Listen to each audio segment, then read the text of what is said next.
Okay.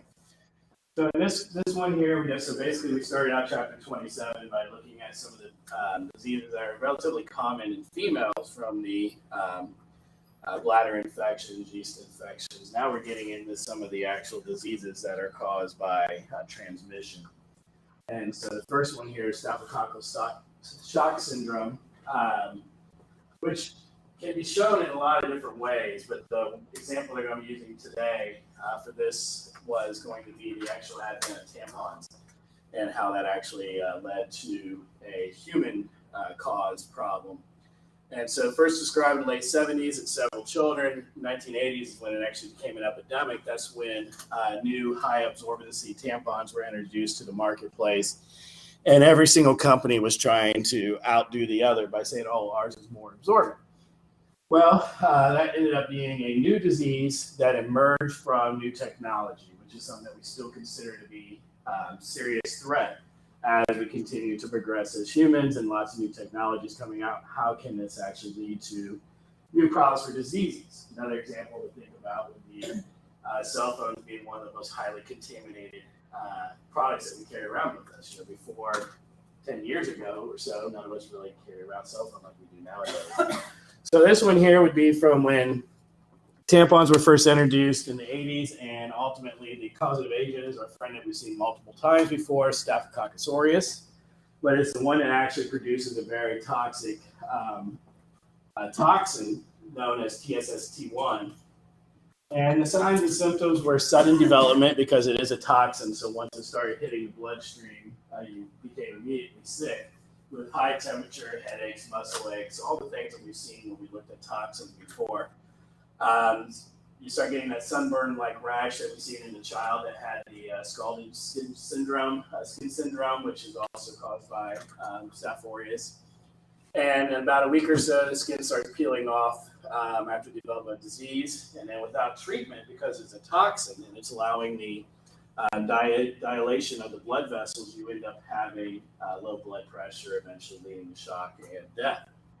So we can see here in this figure here pretty much tells you everything you need to know. We had this huge spike in menstruating women that ended up coming down with TSST, and it was right at the same time that these new high absorbency tampons were introduced and then immediately taken off the market.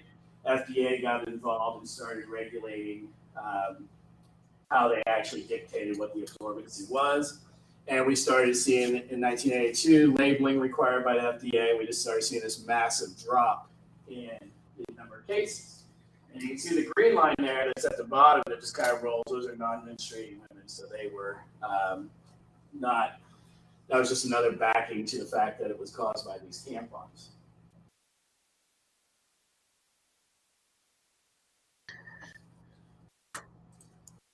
So pathogenesis, just a couple days is all it takes. Bacteria grow in the blood-soaked tampon. So imagine what's happening here. We have this high absorbency tampon. Its blood is a lot of protein, a lot of nutrients there that bacteria can enjoy utilizing, and you basically giving it a substrate. Just like we've seen before with catheters and other things that allow biofilms to form. Having a high absorbency tampon, lots of blood, lots of protein, lots of nutrients there, and bacteria would grow on it.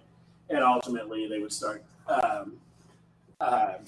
releasing their exotoxins that get into the bloodstream, and you get that super antigen situation that we've seen in chapter 15, as well as a couple other times, where the T cells are basically locked in the on position. So they're basically releasing all their cytokines and chemokines without any sort of control. We call that a cytokine storm.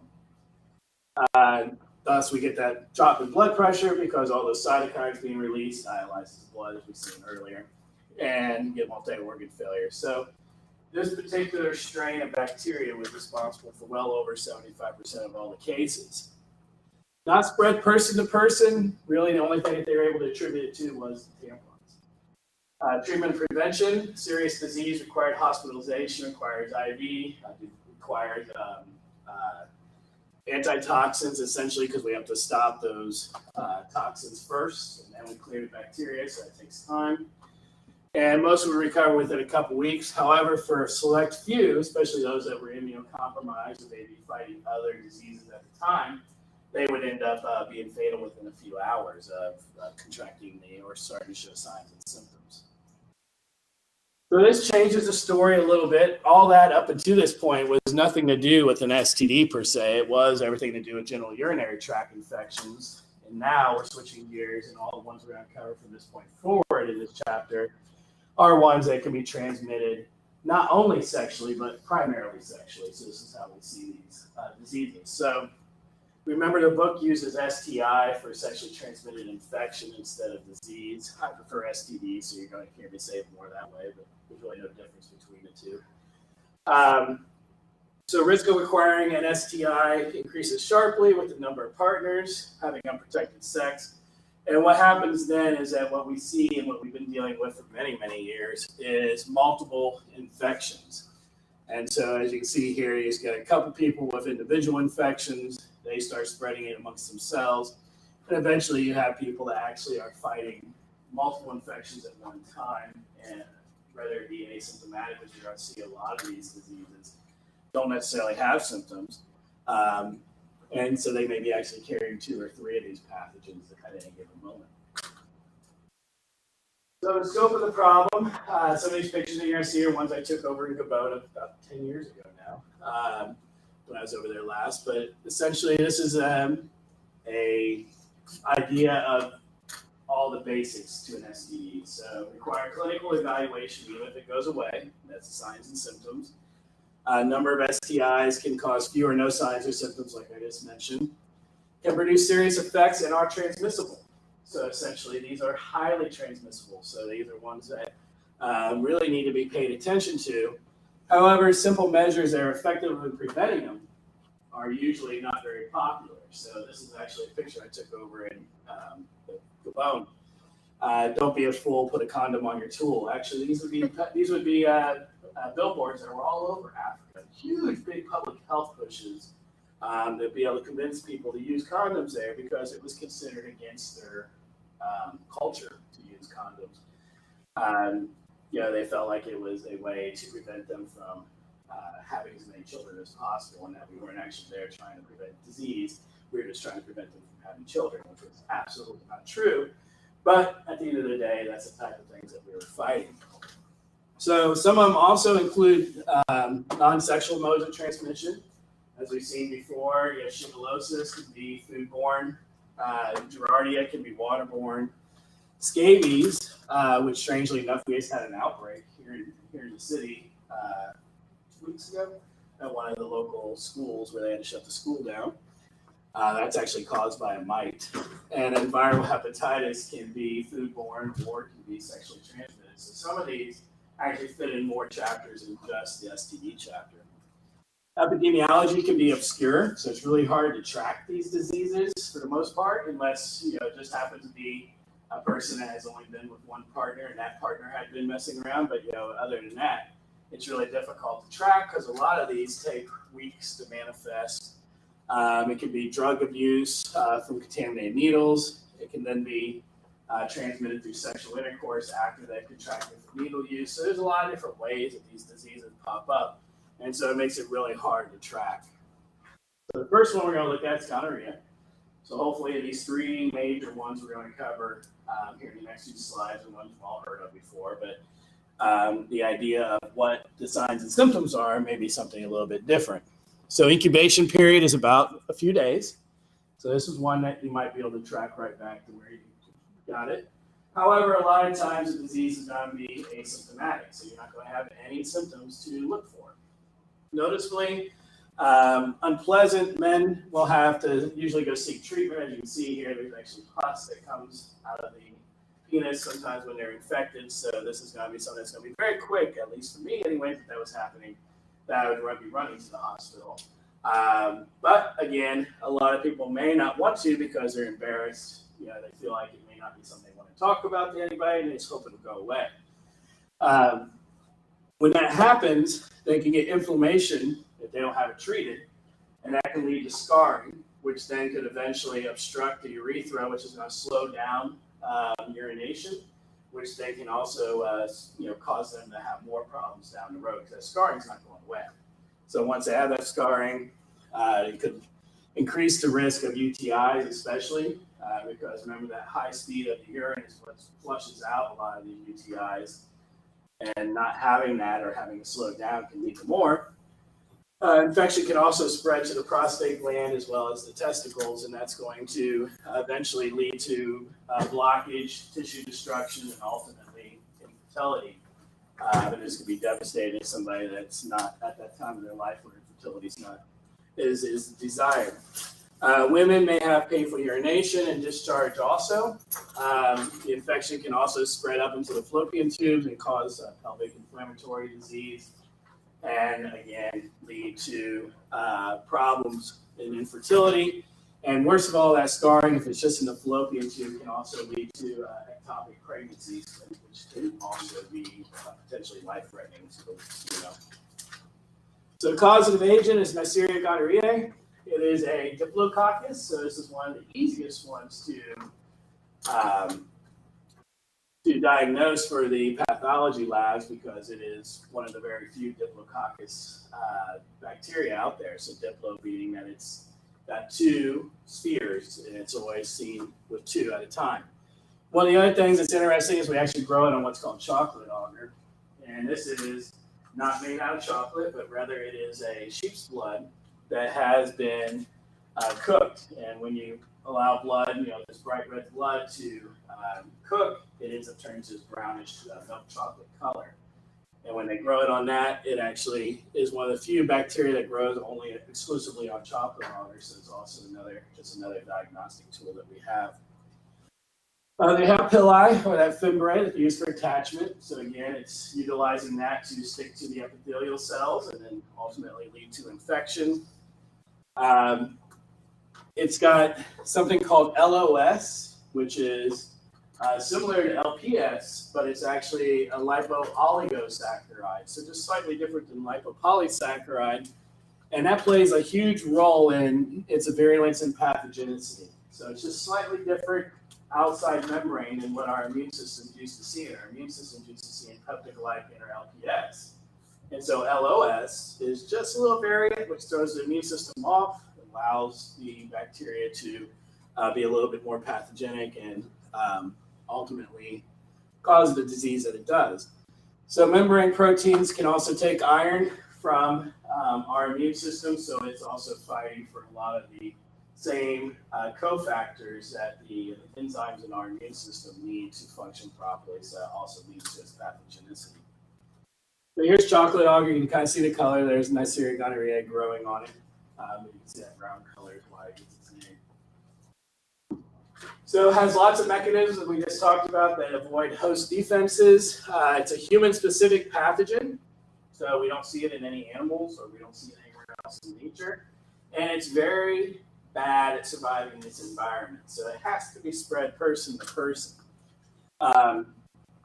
The attachment of the fimbriae to receptors on non-ciliated epithelial cells, which can be found pretty much anywhere throughout the general urinary tract system, and ultimately leads to the little delay in the immune system's function, but eventually we get complement activated inflammatory responses, which is going to lead to the pus and the discharge because now the immune system is fighting it off. And we're going to end up having damage in cells and tissue, which can lead to the scarring. So it's very good at avoiding the innate system because of that oligosaccharide instead of LPS. And so it actually takes a couple days for the active system to show up and start wiping it out. So you said it can only attach to non-ciliated cells, so it can't attach to ciliated or like squamous cells? Yeah, no, it's just going to attach to the non-ciliated. So this is one of the most common of all the STDs out there, only infects humans. It's the highest incidence of any reportable bacterial disease. So reportable are the ones that the CDC, the Center for Disease Control, actually puts out that say, okay, if anybody comes into your clinic or your office and has this diagnosis, you must tell Atlanta, you must tell the CDC. So that's what it means to be a reportable. And notice here it says reportable bacterial disease. So this is one of the highest incidence of any reportable bacterial disease other than chlamydia. Chlamydia is number one, gonorrhea is number two in terms of the bacterial diseases. Progressive decline since the emergence of HIV and AIDS. We're actually seeing that change. After the emergence of HIV, a lot of people started backing off the free love type idea, and basically we started seeing gonorrhea come down a little bit, where people will be a little bit more cautious with their partners. But now, as time has gone by and HIV has kind of taken a back road because we have better therapies and things out there, we're actually seeing gonorrhea and chlamydia start to rise again.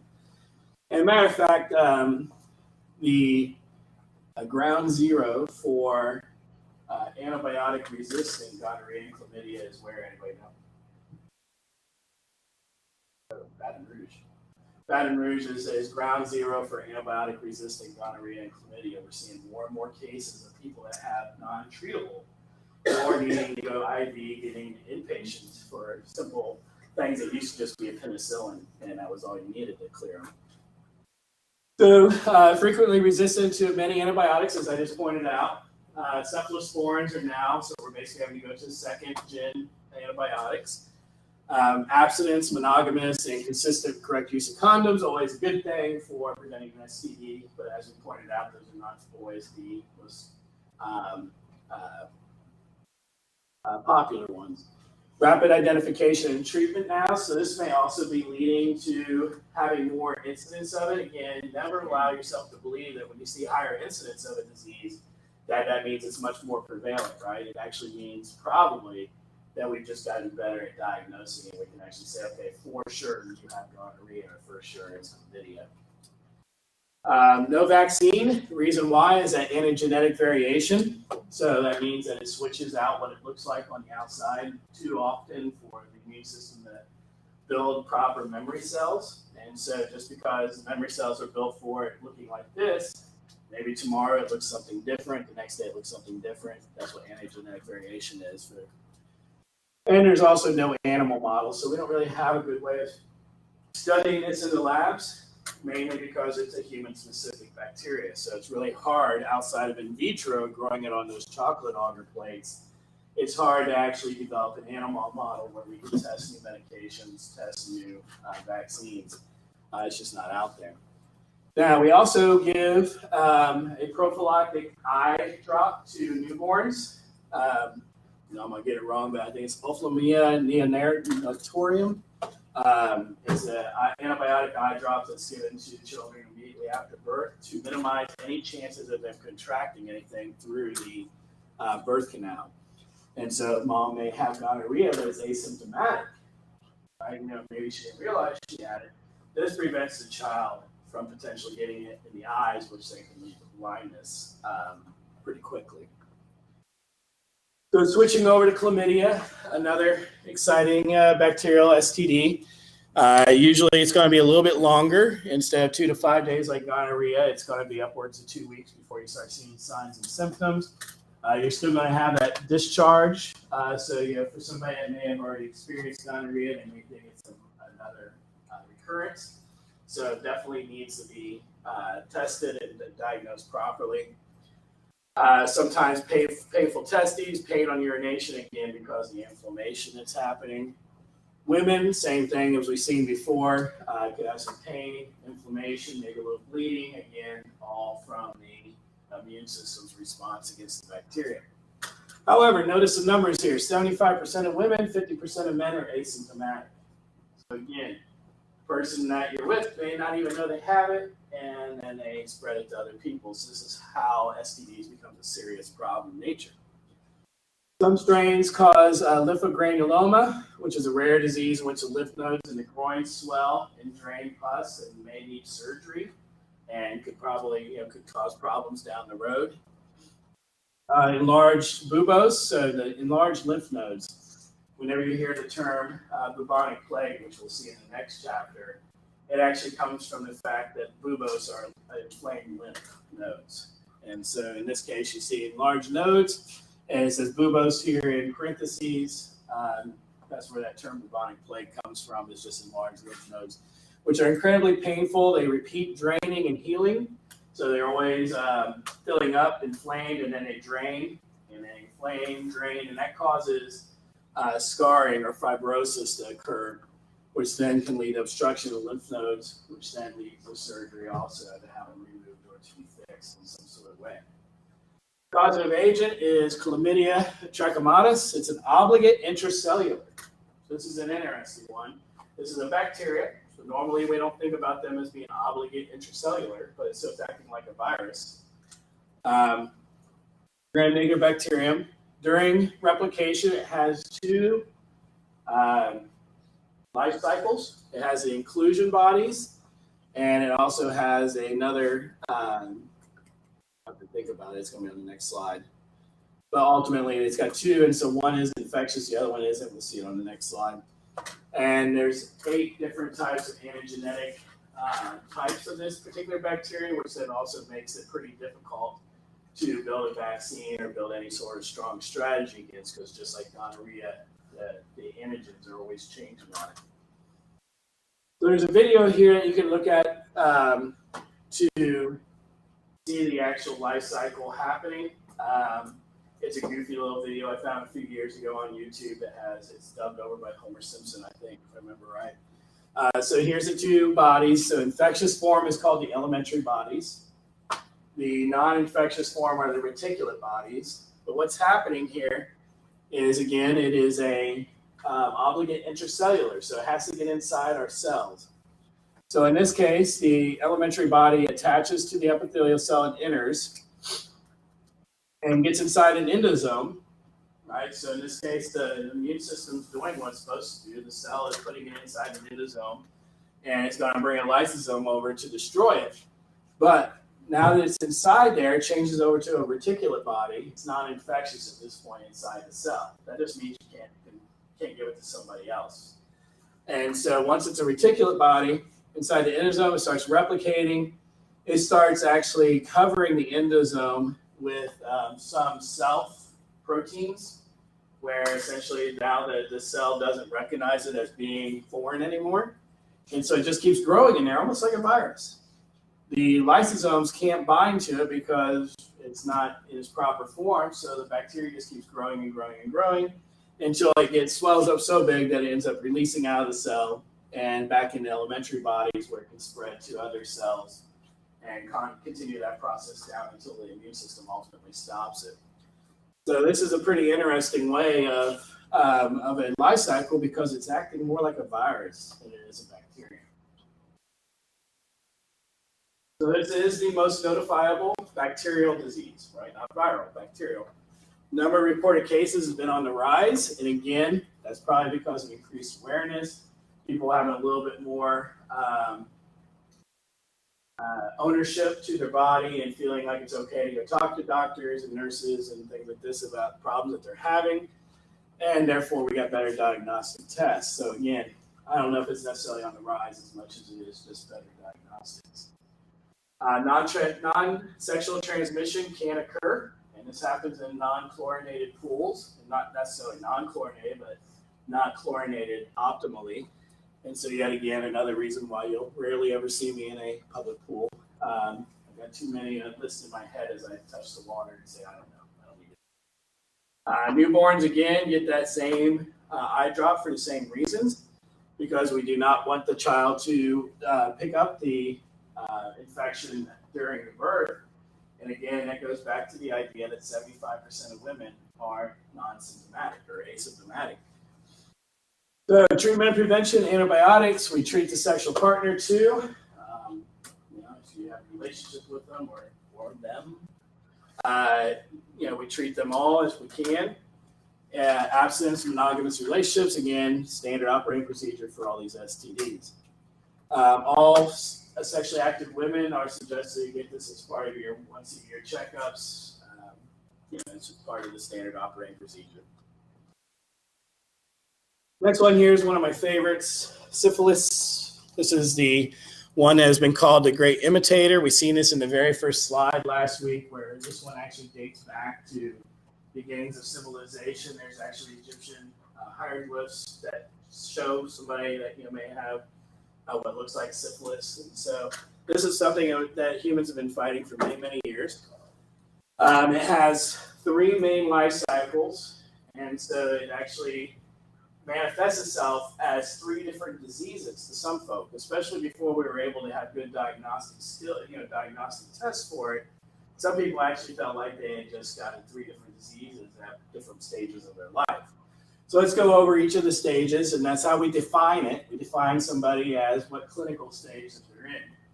So primary stage is going to be painless, but these red ulcers. So notice that picture there.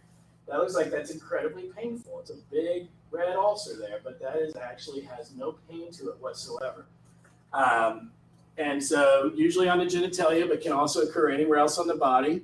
Sometimes it can be unnoticed if it's internal inside the vagina or anus. And so again, if it's not painful, you're not going to know you have it. If you do have pain or if you do have it, but it's not painful, you may think it's not a big deal. Why would I go to the doctor? It's okay. Maybe it was a CO on its own type idea. So a lot of people may not even know that they had primary syphilis, which will show up in about 3 weeks after contracting it. Second stage is where it becomes much worse. And this will happen within a couple months after the initial stage. And this is going to end up as a rash on the palms and the soles of the feet, white patches on the mucous membrane. So if we were to look inside the throat, we'd see these white patches as we've seen before. Most common sign is going to be that. Then we're going to have runny nose, watery eyes, so it's acting like a cold. You may have aches and pains, sore throat, fever, malaise is just not feeling all that great. Weight loss, headaches. So again, you may think you have the flu, right? That's why it's called a great imitator, is that it shows up as different types of diseases at different stages. This is when the person is the most infectious. But again, if you look like, well, let's see, I have to go back to the first slide. But ultimately, if we go back to that first slide and look at the picture of the person that has it all over their back, I mean, it's pretty obvious there's something wrong with them, right? So yeah, that's when they're the most infectious. So if you're still willing to bed down with somebody that looks like that, well, you might deserve getting syphilis. I'm not sure. Ultimately, it's not one of these diseases that you're like, oh, I didn't realize there's something wrong, right? Because it's pretty straightforward that they're pretty sick in the secondary stage. Then, if once that clears, that'll clear in a lot of folk, and then it goes into the latent, just similar to chickenpox, where we never actually clear it. For those of us that contracted it, we never actually clear it. It goes into latency, which is just kind of sleep mode. And it can stay there for the rest of your life. You may never have another problem. 25% will completely recover, where they won't even have antibodies anymore. 25% will remain at this stage for the rest of their life, and then the other 50% will move over to the worst stages, syphilis, which is the next one. So tertiary syphilis has 3 main phases. And usually what will happen in a person that has syphilis that goes to the tertiary stage is it'll manifest itself as one of these 3. The first one is gumatose, which is going to be these localized tissue damage. So right here is a guma on this person's nose. And so this one is going to be a soft, non-cancerous growth that is chronic. So it actually can appear anywhere on the body, and they just keep coming and going. And this is going to be due to the prolonged inflammatory response. And so it's constantly trying to put the bacteria back into latency, but occasionally it'll pop up, similar to herpes, where it pops up as a cold sore or something like this, pops up, gives a guma, and go away, but pop up somewhere else on the body. Cardiovascular is going to cause aneurysms in the ascending aorta, and so this can lead to heart attacks and all kinds of other chronic heart problems in an individual. And then the worst case is neurosyphilis, which my mouth shuts since it's being recorded right now. I have a lot of jokes about current politics and neurosyphilis. It's a rare personality change, instability, delusions, hallucinations, memory loss, impaired judgment, speech defects, and pupil abnormalities. Sound like anybody you may know? So ultimately, what this is actually, and actually the history of this, actually to be completely serious, is that there has been a lot of work that's been done where people that have caused major problems in history of humans may have had neurosyphilis. One of the biggest ones is Adolf Hitler. They've actually gone back and looked at his bone structure. Well, gone back and looked at old video of him, and they suggest some of the preeminent STD docs that potentially he was suffering from neurosyphilis, and that's why he had a lot of these different instability and delusions and hallucinations against the Jewish people, was that it was just part of the natural progression of this disease. And there's an entire history of, if you go back and look history of syphilis and people that may have had it, you'll see a lot of stories out there about some of the major, more or less evil people of the world's history. So the causative agent is Treponema pallidum. This is actually a spirochete. And so this is going to be one of those also that burrows their way into your muscle, which is why it's really difficult to clear. It's highly motile. It has a flagella on top of that corkscrew, so it's able to move around the body. That's how we see the rashes and everything popping up all over the body versus just staying in the general urinary tract. It's fragile. It's easy to kill by heat, cold, desiccation, soap. Desiccation is just drying out, so it has to be transmitted person to person. So you don't have to worry about contracting it by touching your door handle or something like that. Transmitted almost exclusively sexual oral contact. In nature, it only infects humans. So yet again, should be something that should be easy to clear. But again, because it manifests itself in so many different variations, it's really hard to get people to come to the doc. Does not replicate in vitro. We can only grow it in the testicles of laboratory rabbits.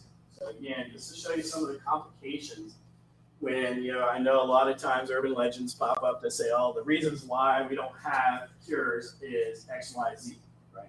Well, the reason we don't have a cure for chlamydia or for syphilis is that, well, you got to get somebody that's willing to grow it in the testicles of rabbits and make that your full-time job, right? It's just really difficult. And then at that point, what are we testing? What is it we're trying to do?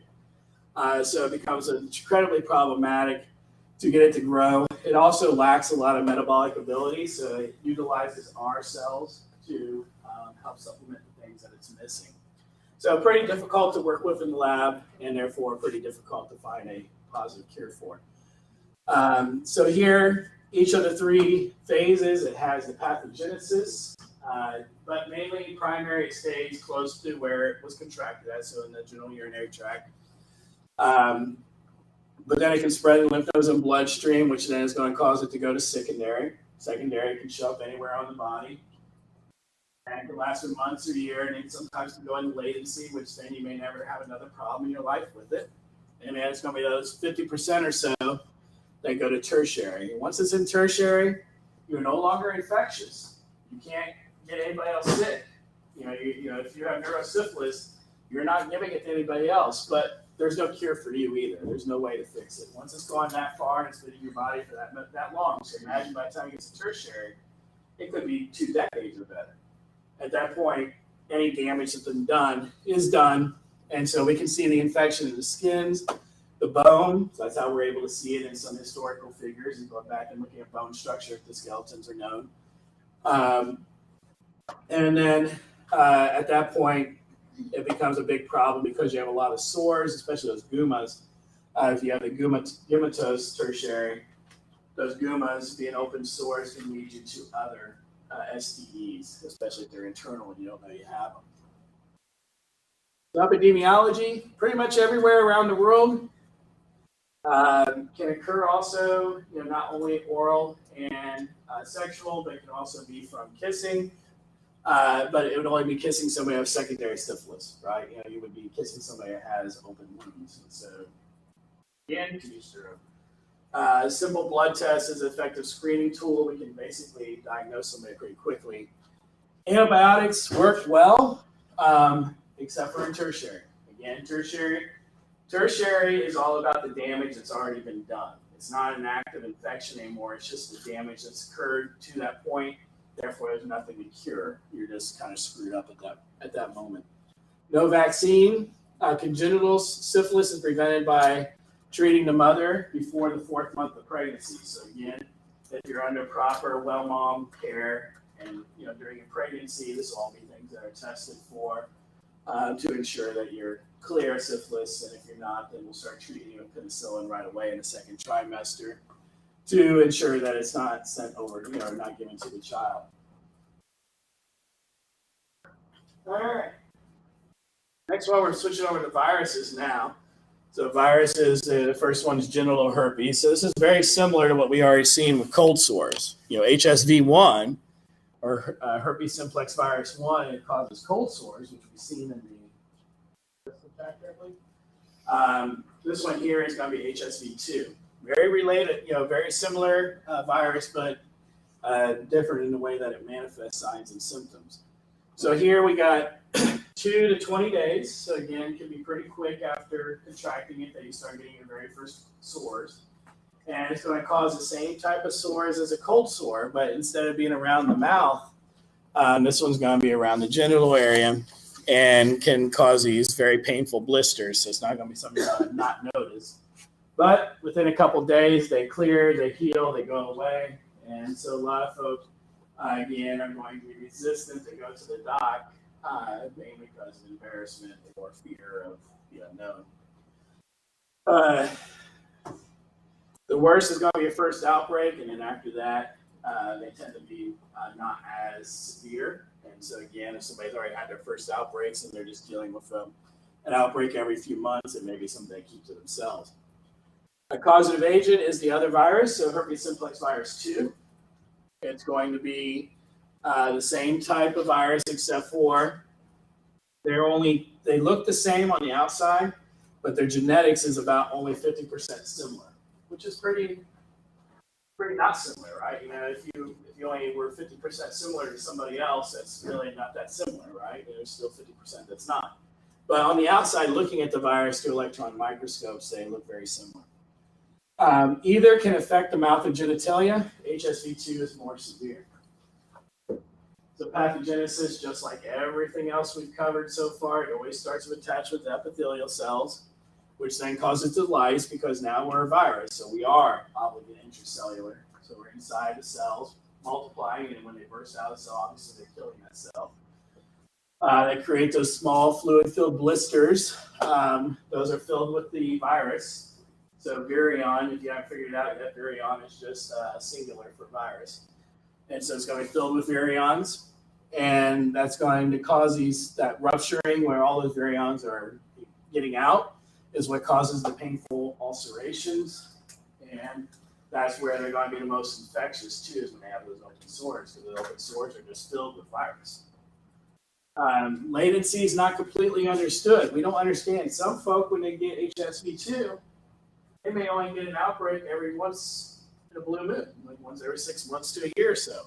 Others may get outbreaks every week or two. They live a miserable life. And why is that? We don't really quite understand why one person would be more affected than another, and why they have more. So we're still trying to understand that. The scary thing, HSV2 can survive for short periods of time on fomites, so that's just any inanimate object, right? So you could get this from a door handle. In water also, so in non-treated water, so again, non-chlorinated water could potentially, somebody that has an active outbreak gets in water that's not treated properly, could potentially spread to somebody else. But it's very rare to have non-sexual transmission. It just has been documented before. So obviously, sexual transmission is most likely during the days that you're symptomatic, when you have those open wounds. That's why you can have a partner that has HSV2 and live a perfectly healthy life and never contract it. You just have to monitor the outbreaks and know that, not to have sex during the outbreaks. Once infected, your individual is forever at risk of transmitting it, but this is changing also. There's some new medications that have come out just this year that look like we're very close to actually treating it completely and clearing the virus out of folk. And so this is a good thing. So this slide needs a little updating once the medications become readily available. So no cure yet, but we still take the acyclovir. Acyclovir, same thing we treat for a lot of herpes viruses, chickenpox, HSV1. And when you take those, we can actually drop the number of outbreaks somebody has from multiple a year down to none, as long as they stay on the medication, which then again, if they're not having an outbreak, they're not infectious, so they actually live a pretty healthy life as long as they stay on the medication. Again, abstinence, all that good stuff is there. Mother has a risk of giving it to their child, and so we have to be very careful. So if the mother has HSV2 and they are a part of a normal well baby or well mom operation, they will be required to have a cesarean delivery. They cannot have a natural delivery because of the fear of giving it to the child. Where through a cesarean, we just basically open up and pull the baby right out. There's no chance of it actually contracting the virus through the genital area where there may be an open sore during the actual birthing process. Well, that's where, so remember, the only way a mom's going to be able to give it to the child is if she has an actual outbreak happening at that time. And there's no way to tell when an outbreak's going to happen. But one of the ways that outbreaks do happen is from stress. There's no more, but we're stressed than pregnant, birth, right? And so for that, the chances that the mom's going to end up having an outbreak and then passing it to the child's pretty high. So the only way they get it out of there get it out of mom without contracting it is through a cesarean. All right.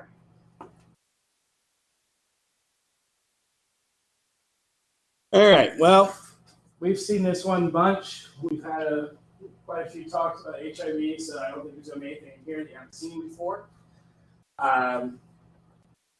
6 days to 6 weeks after contracting the virus, you'll end up with flu-like symptoms. So this was something that most folks didn't actually, when it first came out as a new disease or emerging disease, people ended up with flu-like symptoms. They just thought they had a flu. Now we know that it's a big warning sign, especially if you're in a high-risk relationship or other mitigating factors that may keep you aware that HIV is a possibility in your life. Flu-like symptoms is pretty much a go-to now, but in and of themselves are still mild and go away on their own. And then it can go into latency for years, depending on the health of the individual. And so remember what's happening during those years. It's not necessarily completely in latency. What's occurring is the HIV virus is knocking out the CD4 cells. The CD4 cells are being replaced by the stem cells. So during these multiple years before AIDS actually comes about, it's just a back and forth chess match between the virus knocking out the CD4s and the CD4s getting replenished by the hematopoietic stem cells. And then, but once it switches over and becomes AIDS or acquired immunodeficiency disease, that is going to be when the scale has tipped and the CD4 T cells are not being replaced as fast as the virus is replicating. So one of the biggest reasons why we didn't realize that this was a problem or didn't have a solid strategy against HIV in the beginning was that we didn't recognize that there was 4 different versions of the virus. This is 4 major subgroups. Within those subgroups, there are dozens of different other variations of this virus. And we didn't recognize it at the time, and so they're named HIV-1, which is here in the United States, HIV-2, which is in Africa, and 3 and 4, which are in Asia. And so we built our therapies and our different drugs based on HIV-1, because here's where pharmaceutical companies are. But where did we go test them at? Africa and Asia. They kept failing. We didn't have an answer to why it kept failing. We thought we had really good medications. It wasn't until diagnostics in terms of sequencing and understanding that there really was a lot of different variations of this same virus that we started realizing, and that's when we suddenly had this big epiphany and we started seeing a lot of new medications, the triple cocktails kept getting better because we recognized that there was different versions of the virus out there. And once we recognized that, we were able to promote better treatments. So all this is things you've already seen before. Essentially the same thing I've already told you. It takes out the CD4 T cells. If you don't have your CD4 T cells, those are your helper cells. So they're the ones that are activating the adaptive immune system. And if they're not there to turn on the adaptive system, well, you don't have an adaptive system. So you end up essentially succumbing to some very random diseases that most people don't ever have to worry about. So here's the answer. I was just saying earlier, body can replace billions of CD4 T cells. But eventually, over time, it just can't keep up with the virus. So HIV is present in the blood, semen, vaginal secretions of symptomatic and asymptomatic individuals. So again, somebody that's displaying no symptoms can still be transmitting the virus. Virus spreads horizontally, so that means person to person, mainly through sexual intercourse or sharing hypodermic needles. Not highly contagious. The chances of acquiring it are like 1 in a million for a man and like 1 in 250,000 for a female. It's not very contagious, but any sort of other risk factors like drug sharing, needle sharing, and things like this can help spread it also. HIV also transmitted vertically during pregnancy. Again, poor child is really susceptible during that birthing process to STDs. Yeah, C-section is absolutely essential for an HIV mom too. But are they still at risk? Not as much, not at all actually. There's always a risk, but not it comes drastically down. So the first epidemic happened in 1981. The first 15 years, we had over 500,000 Americans develop it and 300,000 died. So 60% mortality rate in those first few years. Now in 2007, the most recent that the book had anyways, it's estimated to be 33.2 million infected globally, with more than 2 million dead. So 2 out of 33 is nowhere near 60%. So that tells us that the drugs out there are getting better at prolonging quality of life and prolonging the ability of people to stay alive with the virus. And so that's a huge testament to the strategies that we deployed. But we have seen this major increase in the number of patients.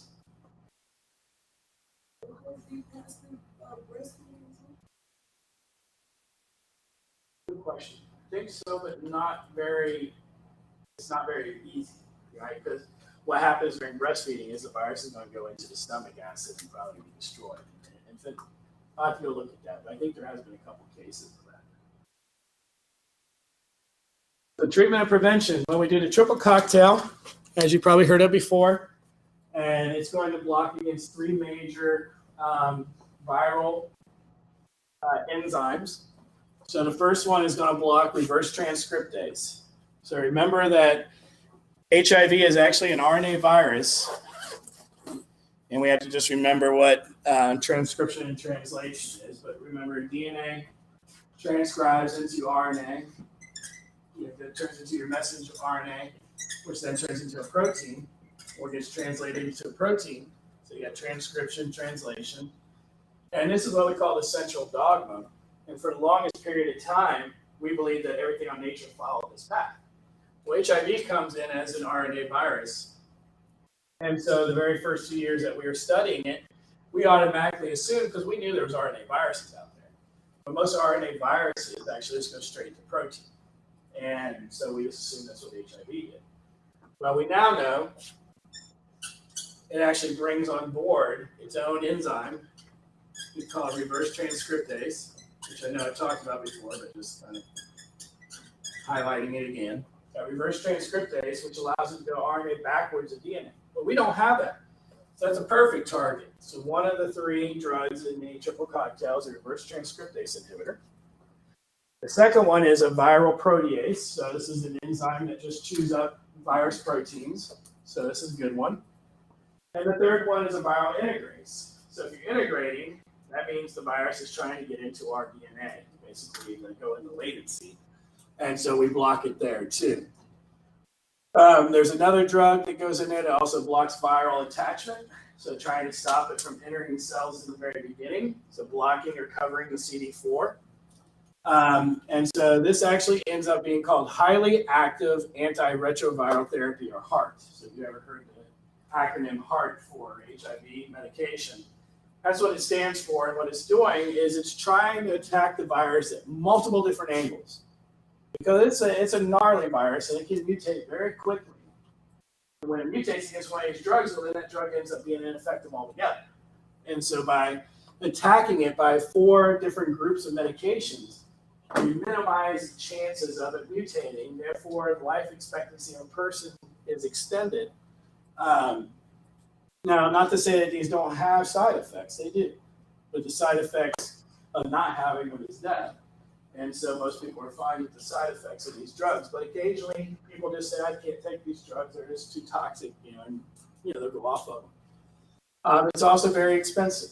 So this becomes problematic for that slide before this one, which had the heat map of the world. And we can see that while we have over 1 million cases here in the United States, there's quite a few other countries in Africa, as well as India, parts of Brazil even, that's not too far behind us. These are areas that don't have the same type of access to medical care as we do. So this is where we really have to focus our research and find new strategies to try to bring the cost of the drugs down as well as compliance. So it's not as easy as just getting people treated.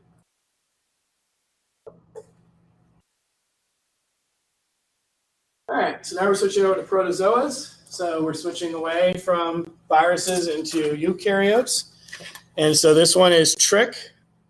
This is caused by a protozoan called Trichomonas vaginalis. And this is going to be often asymptomatic, especially in males. So it's mainly if it does show up as signs and symptoms, mainly in females. And it's going to end up having a lot of burning and itching, sometimes some discharge. It's going to be this yellowish green color, so that's going to be a big telltale or something wrong. And sometimes burning with urination. And so when this occurs, it's going to cause somebody to want to probably get to the doc. But other than that, it's not something that's actually going to be fatal for the most part. It's just going to be a lot of pain and some, yellowish green discharge. It's got these it's a little protozoa, so it's got 4 flagella on it. So this is all part of how we can diagnose it. So if we got a sample and sent it down to the labs, we're looking for this particular shape of these 4 anterior flagella.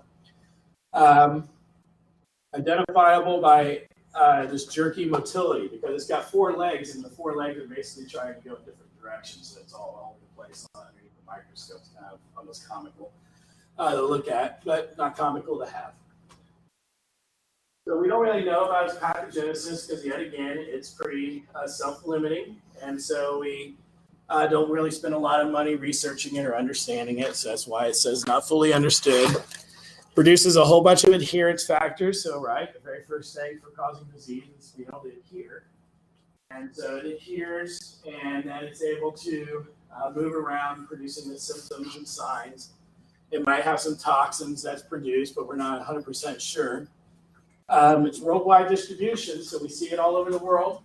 It has no other reservoir besides humans, and it's easy to kill outside the body, so it has to be sexually transmitted. It can't really be done any other way.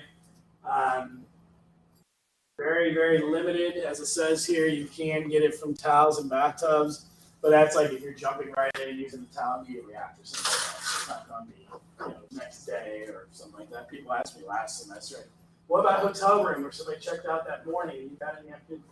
No, right, it's gone by then. But if you're going right after somebody and you're using the same towel as them, well then potentially. Mother can pass it on to the infant, again, through the birth canal. So again, this is why we put so much effort, if you're interested in working in OBGYN clinics, this is going to be something you're going to put a lot of effort in. It's basically checking the mom over, diagnosing, making sure mom is completely as healthy as be, because almost every single one of these can be passed on to the child. The biggest thing is somebody has Trich, does have some wounds inside the body, inside the vagina. So at this point, you have a lot of tissue damage, and that's going to lead to higher probability of contracting HIV or other viruses. So while Trich itself is not a big problem, having it and still being sexually active can potentially set you up for higher chances of contracting another disease. So treatment, same drugs that we've used before for protozoas. It's just getting it cleared and letting the healing happen, or it'll happen on its own. It'll just take a couple weeks longer. And that's the end of the chapter 27. So what I want to do in the last 15 minutes is I went ahead and loaded up chapter 25. I know some of you came in a little late, so I'll just repeat what I was saying at the beginning.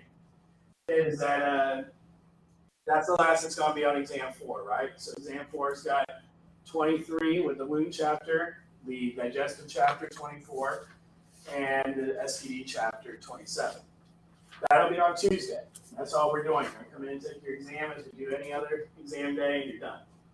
Thursday is still a lecture day, and so I will finish up as much as I can from 26 and 25 on Thursday. But I have also already put up study guides. So if you go under modules where you pull up the PowerPoints on our Canvas page, there's actually study guides there for 25 and 26. They get 10 questions each on the final, which you've never seen before because we haven't tested over 25 and 26. There'll be 10 questions from 25, 10 questions from 26 on the final.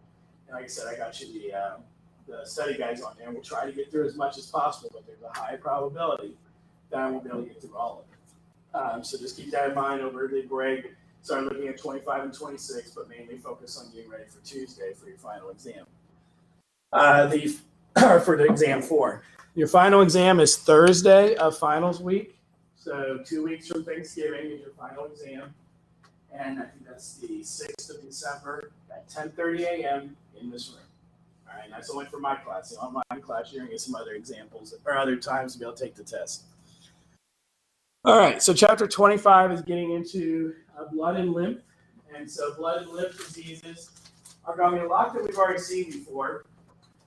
But there's going to be a few that are very unique to just only being found in the blood and lymph. But remember, for a disease to make it to the blood, means it's gone septic. Gone septic, it probably started somewhere else, either in a wound, digestive, STD. They rarely just go straight to the blood. We are going to see a couple examples of ones that do.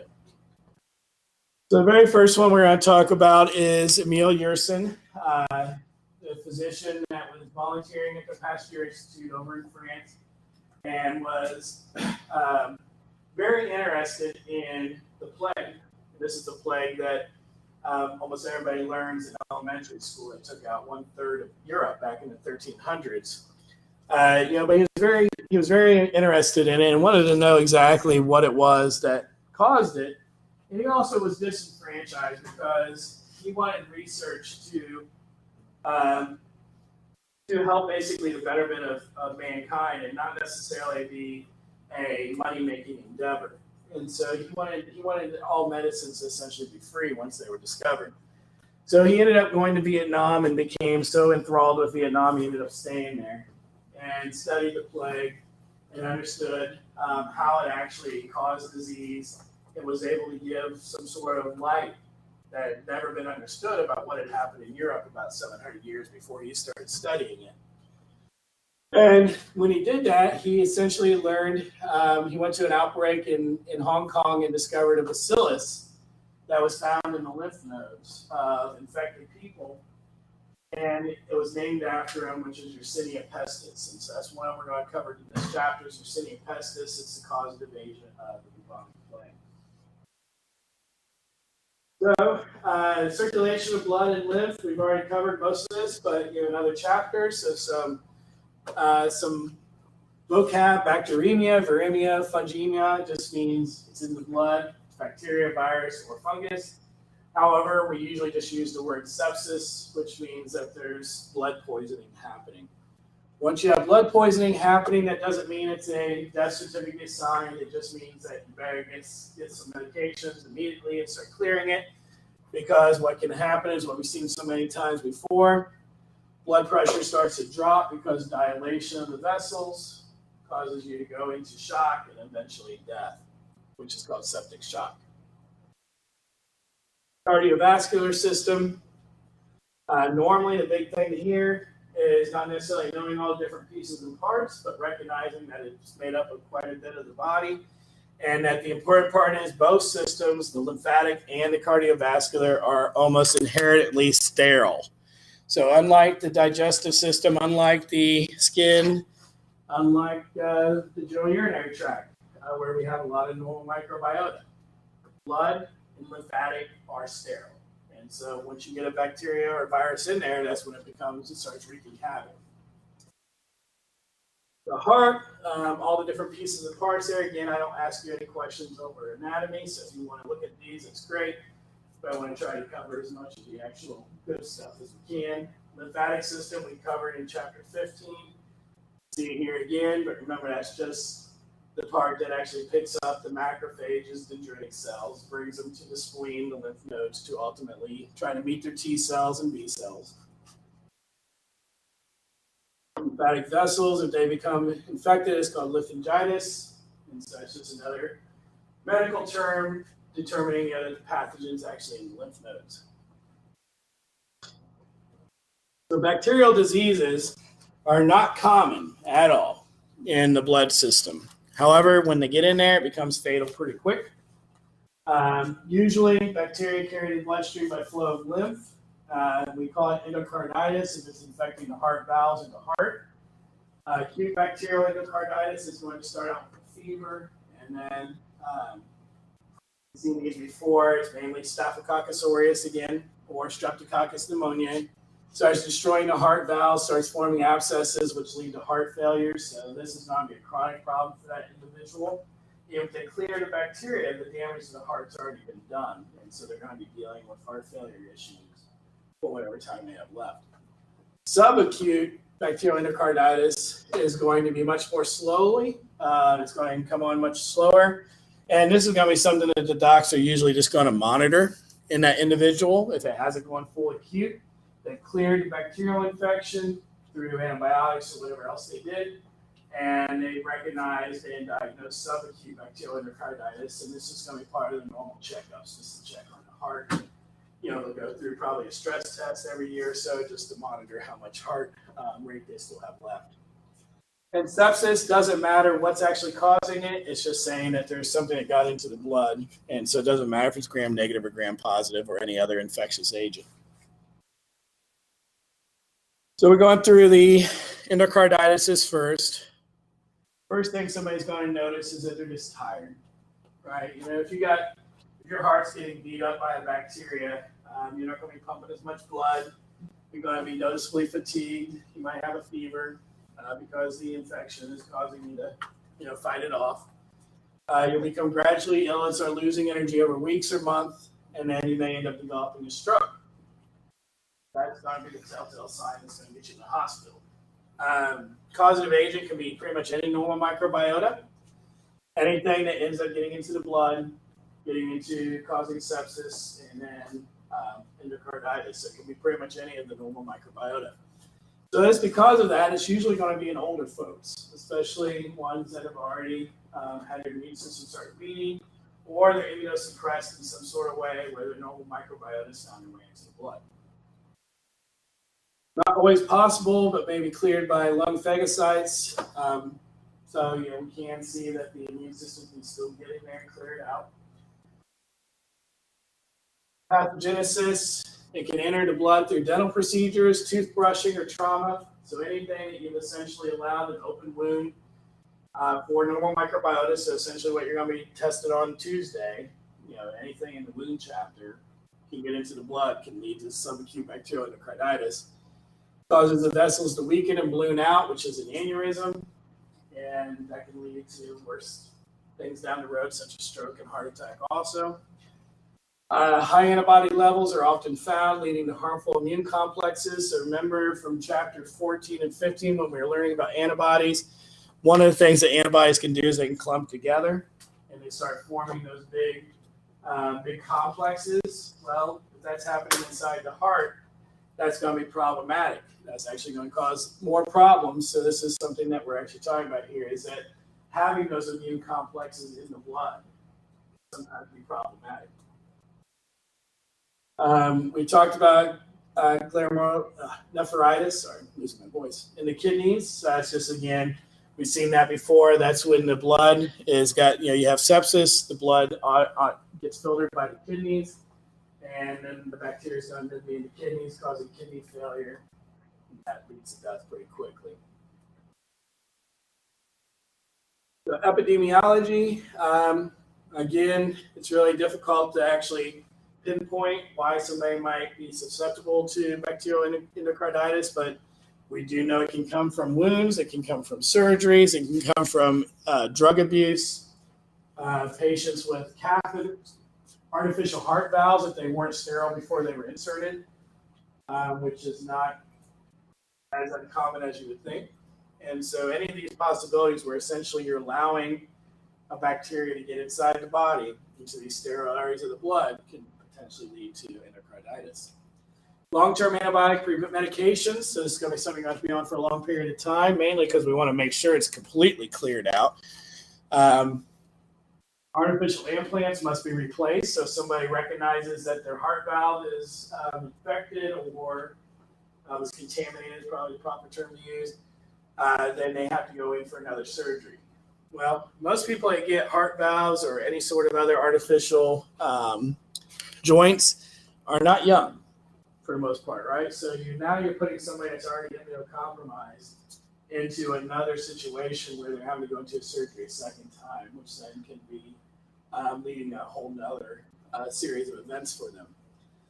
So no method to prevent. Antibacterial medications are given anytime that you have procedures that may make you susceptible. And so we put you on these medications just to ensure that you don't have any problems down the road. Sepsis and septic shock, and then we'll call it a day because I don't think I can talk much longer. Severe sepsis results in violent shaking, chills, fever, often rapid breathing, anxiety, and eventually death. Causative agents is going to be any microorganism. It just needs to get into the blood. And remember what happens once it gets in the blood is it's not necessarily causing disease, it's the immune system chasing it down, releasing all those cytokines that's causing the problems. Most fatal cases, though, are going to be gram-negatives because of LPS. Remember, LPS is the only endotoxin. So once it gets in the blood with LPS, it's immediately going to start triggering the immune system. It can be any of the normal microbiota, and it can also be environmental bacteria, such as Pseudomonas that we covered. Not always from an infectious site. Normal body defenses compromised by medical treatments, so surgical catheters, all the things we just seen earlier with the endocarditis, anything that basically is allowing a bacteria to get into the bloodstream. Progresses in stages. It starts out with mild fever-like symptoms, and it switches to flu. My mentor that got sepsis earlier this year, he was sick for about a week and a half before he finally said, okay, I need to go to the doc. He thought he had flu. And we actually had quite a few of those this year, people that thought they had flu or did have flu, switched over to bacterial infection, and then that bacterial infection got into the bloodstream and caused sepsis. And so this is something that we have to keep in mind, when we're treating people, is keep in mind, remind them even, hey, if it gets worse, come back. That's why every time you go to a doc, they'll say, well, here's some medicine. If it gets worse, come back. Right? Why? Because we're worried about it going septic. So pathogenesis, same thing we've covered already. Once it gets in there, it's chasing down, causing the immune system to release all the cytokines, which then is going to cause all kinds of problems, eventually leading to death if it's not treated properly. Mainly a healthcare associated disease. So why? Because most of the time, in order for the blood to become infected, it's going to be either surgery, wound, catheter, any of these things we've already covered. All those things go into healthcare associated. So it's not that you're just going to contract. You're perfectly healthy and you go home and you touch something and you get sepsis. It's not happening that way. It's usually going to be through some sort of wound or some sort of surgery. Rates increasing, likely due to extended lifespans. So again, we're living longer. We're able to control people's immune systems a little bit better. We understand a little bit better. We have better medications, and so sepsis is becoming a little bit more of a problem only because people are living longer. Use of medical equipment where biofilms readily form, so respirators, catheters are also increasing. Treatment. We're going to have to treat it with antimicrobials to clear the causative organisms. We need to make sure that we're doing it in a very logical manner because some of the antibiotics actually cause the bacteria to lyse. If we're using a bactericidal, you're causing it to lyse, and then you're basically spreading even more of these antigens into the bloodstream. Can actually cause the immune system to spike even harder on the patient. So you could actually speed up death in these people by using the wrong antibiotics. So we have to make sure we're using the right antibiotics to minimize that shock. Fluid replacement and support for any organ dysfunction, so putting them on any sort of organ, machines and dialysis or something like that, if it's the kidneys or any other monitoring equipment we may have to minimize any sort of stress on that organ while it's starting to recover. New treatments are always being evaluated, lots of different things out there to try to stop the immune system from again. We stop the immune system from acting the way it is during a septic event or septic shock, then we can actually get the antibiotics in there, clear the bacteria, and probably be better off for the patient. So a couple of these different medications that are coming out are utilizing ways to try to keep the inflammatory system down. Sepsis is prevented by quick identification and treatment. Again, it's usually people that allow it to go on too long that end up in the hospital. All right, we'll stop there. We'll pick up rabbit fever after Thanksgiving. If you have any questions, come up and see me. Otherwise, I am out of here too, and I will not be back until Monday, but